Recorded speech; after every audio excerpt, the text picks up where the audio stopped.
An audio recording of a secret meeting in which Florida State Representative Janet Atkins, a Republican, says the way to, quote, take down Congresswoman Corinne Brown is to redraw her voting district to include prisons filled with non-voting inmates. They're part of the population. Can they vote? No, they can't vote. No. So when you take a look at, and I don't know what the numbers are, but you take a look at how many minorities are in the prisons, within that newly drawn proposed congressional 5, how many of them live in the prisons? That's why Corinne Brown is so against having an east-west, because her concern is that they live in prisons and they can't vote. Yeah. So it's a perfect storm. It's a perfect storm. You're now reducing the percentage of minorities within that district, and you've drawn it in such a fashion that perhaps a majority, or maybe not a majority, but a number of them will live in the prisons, thereby not being able to vote. You can actually, Danny, you can be the person that will help get rid of Corinne Brown. Atkins made those comments during a closed-door meeting of the North Florida Republican Caucus. She went on to explain why she thinks her plan will work. I understand Corinne Brown's filed a lawsuit, and what I understand about that is that she can't really claim damages until after there's an election and after she loses. And so I think her lawsuit is on ice until, I don't think anything's going to happen with her lawsuit until she's actually harmed. Now, folks, if you take a look at the current 5th district that Congresswoman Brown represents, you can see that it includes densely populated communities spanning from Jacksonville down to Orlando. Now, if the proposed redistricting happens, the new District 5 would include much of the Florida northern border. The area is filled with a lot of rural regions and 18 prisons. Now, because prisoners cannot vote, the number of eligible black voters would drop 5%.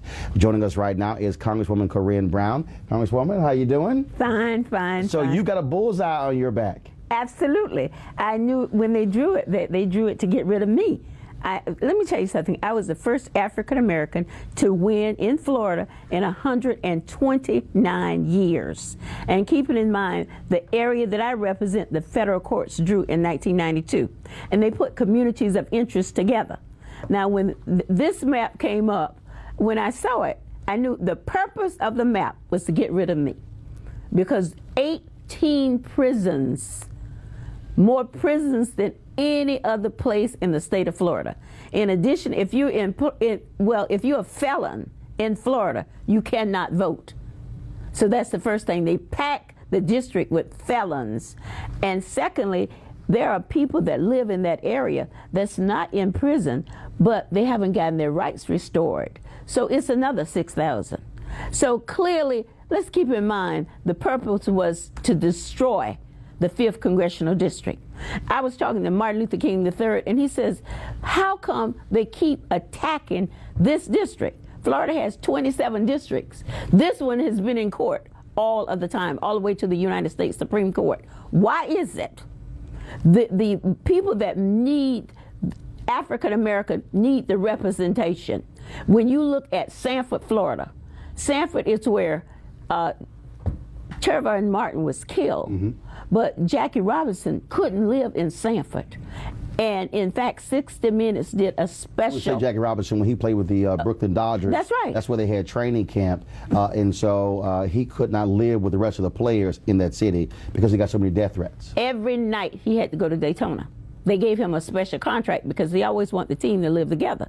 Well, fast forward, 60 Minutes did a special how children was living out of their cars, washing up at Walmart, going to school because they didn't have adequate housing. Took me 20 years to get that straightened out. But now you tell me the only person that should represent that area is someone that wants to sell public housing. It's not what a district looked like. Although they keep talking about what my district looked like, it's whether or not you have representation. When you look at the district, clearly we live in communities because this is where you told us to live. We live on the other side of the railroad track. You know, I have the area that had raw sewer on the ground. So I went to I helped them get a federal grant, but I went to the governor, and at the time it was Jeb Bush. Jeb Bush said, well, Corrine, St. Johns County is one of the richest counties in Florida. I said, the area I represent remind me of Haiti. And we got these pockets in Florida and all over the country that have not had representation. And now it's an organized effort to take this representative, this voice away. Now, you talked about the lawsuits. I mean, they've been going back and forth, and you're right. The courts ruled they threw the districts out because they said how the Republicans drew those districts were unfair, and they've been mandating they make the changes. Now, Atkins, first of all, she apologized for these comments somewhat. But the Republicans in Florida say that this east-west drawing, if you will, that's what Democrats are proposing. So you're really criticizing what they call a Democratic plan. Let's be clear. In politics, you don't have permanent friends or permanent enemies. You have permanent causes. I hope you understand what I'm saying. Whoever drew the district, they drew the district to take Congresswoman Corrine Brown out of that district, maybe hoping to get additional Democratic districts. You know, a lot of people feel that we can be sacrificial lambs, but we've already given. The 1965 Voting Rights Act is where we gave. We gave blood to be at the table. I told you earlier about Eatonville. Here in 1965, they split the oldest black town in the United States. They gave them a ditch. You call it a retention pond. 40 years later, we're getting ready to spend $2 billion in Maitland, less than a mile from Eatonville. And what are you giving Eatonville? A retention pond. NPR did a special saying that this town would die because you don't have any income. There are 2 national teams that would like to come into Eatonville, but they don't have a ramp. If you are not at the table, you're on the menu. And that's what the 1965 Voting Rights Act says, that we can have the opportunity to elect candidates of our choice. What was the response? What has been the fallout from this? Obviously, Republicans were shocked that this audio was leaked, that somebody was there recording. And so what has been the response from them, but also Democrats in Florida? Listen, my phone has been blown up, and it's just not been in Florida. It's been all over the country. And in fact, people in Ohio, they realize that they're trying to do the same thing. There is an organized effort to take African Americans out for whatever purpose, divide our districts, try to get more civility in Congress. We've already given. We have given. As the Pope said, we got a check that came back insufficient funds. And of course, he was quoting Dr. King, yeah. August 20th, 1963. Want to bring him out. Kickstart your day at 7 and get the news you need from the perspective you want. News 1 Now with Roland Martin.